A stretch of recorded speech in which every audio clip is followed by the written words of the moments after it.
The tragedies are sparking a renewed debate about gun control across the country, including right here in Michigan. So in the wake of the two mass shootings, is it time for stricter gun control laws? You can vote right now on WXYZ.com/vote. 7 Action News reporter Brian Abel talked with Michigan Democrats and Republicans to gauge the temperature for change in the state of Michigan.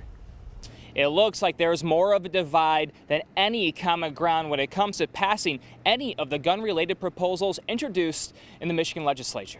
On the left in Lansing, multiple gun-related proposals, including the red flag legislation.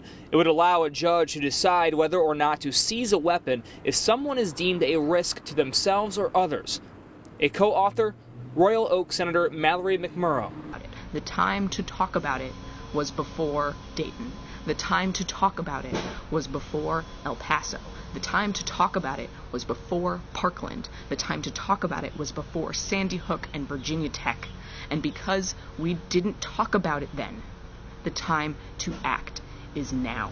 On the right, multiple proposals too, including open carry without a permit, allowing guns into schools, bars, and churches, and lower penalties for violating gun-free zone laws.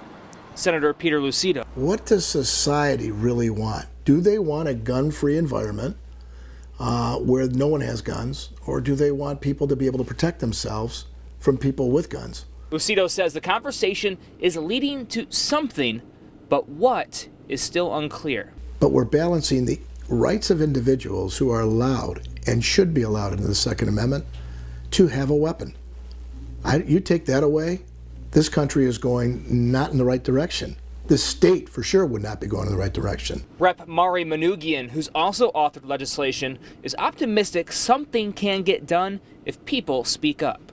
I am so afraid that our country is becoming numb to this, that we see these mass shootings, whether it's 4 people or it's 20 people, they happen so frequently. We've had more mass shootings than we've had days in 2019, and this has to stop.